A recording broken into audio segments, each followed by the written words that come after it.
What's up, guys? This is Casey with Flysnties Fly Company. Today we're going to tie a fly that's been around for quite a long time. It's called the soft Hackle Sow bug. I think it's been made famous up on the Bighorn River in Montana for the most part, but it does work in a lot of places, not just the big tailwaters. I've fished in freestones and it's been pretty darn productive. I think more in the springtime would probably be better. When this thing gets wet, it really glows with a nice bright orange, and I think you'll see why. We have a Firehole Outdoors 633 size 16 hook in the vise with a 7/64 black tungsten bead. The fly is usually tied without a bead, typically, and some actually tie it with a hothead bead.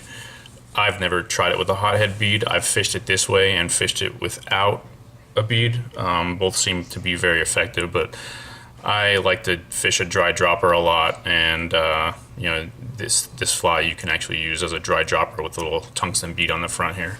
So let's get started with our thread. I have a Vivus fluorescent fire orange thread spooled up. The original pattern has 70nm UTC fluorescent fire orange thread. These are very close in color. So what you're going to do is just kind of build up a taper with your thread. This is a little bit big of a bead.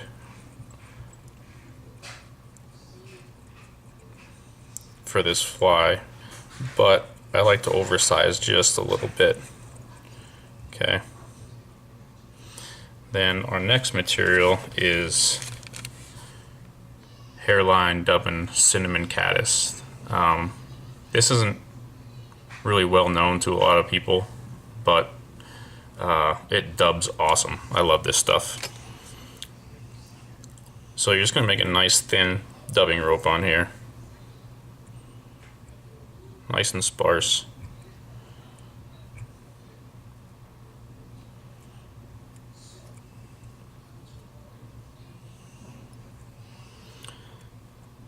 You want to be able to control your thread wraps and not worry about building up too much.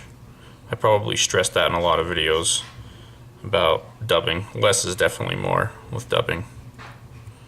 Okay.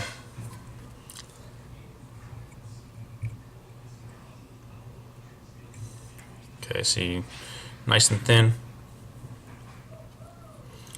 And we have our body tapered with our thread here, so we can kind of just make touching wraps as we go up.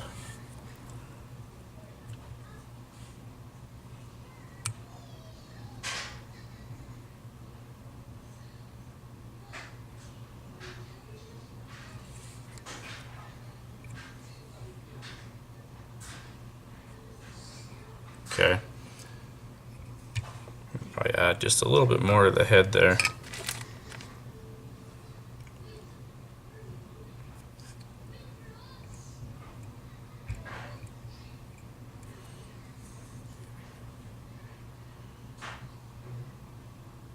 Alright, so next we're going to tie in a feather from a hen neck.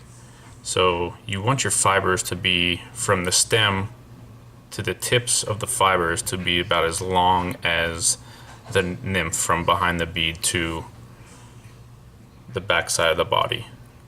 Okay, so you can measure it kind of like that. It's about perfect. Okay, so we're just going to tie this in right behind the bead here.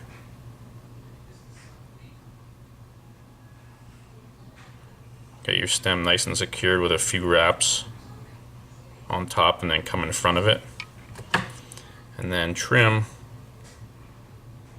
your stem off as close as you can. Now just be careful at this point, because if you pull on your feather too hard, you could rip it right out of there. Sometimes, I mean, if you have to, you can put a drop of glue on top of where your stem is right there. I'm sure you may be able to see that. But I usually, if I'm having trouble with it, I'll drop a little Solres bone dry on top of there and just zap it with the light so it doesn't pull out. Okay, so you're just going to make one revolution with this feather.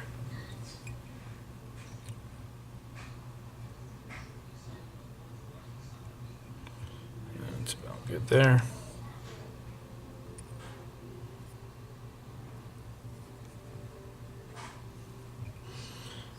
Make 2 wraps on top and come in front of it, and then you can just trim that right off. Okay, so now we got our fibers kind of sticking straight up and down.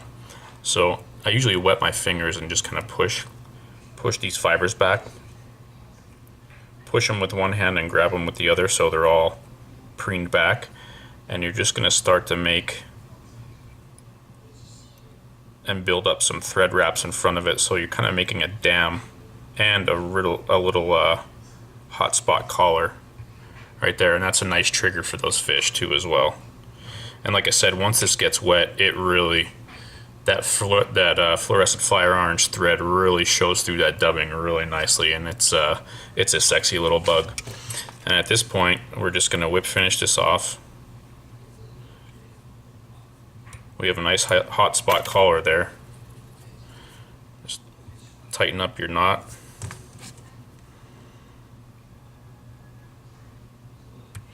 And then pretty much what I've been doing with all my flies lately is coating them with the Solar Res Bone Dry. This stuff really soaks down into those thread fibers. And this really makes for a nice durable bug. Because after all, you know, we spend time tying these flies, and I do not like to fish a few flies and have them blow apart on me. So just hit this with the light here.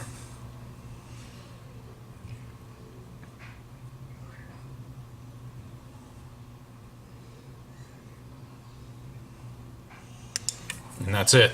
That is the soft tackle sow bug. Like I said, it's been around a really, really long time. I've been probably fishing this fly for 10 years or so or better. So I encourage you guys to give it a try. Like I said, it's not just for big tailwaters. Fish it anywhere. Fish it just whenever. Just give it a try. I think you'd be very surprised. I hope you guys enjoyed this, and we'll see you next time. Thanks for watching.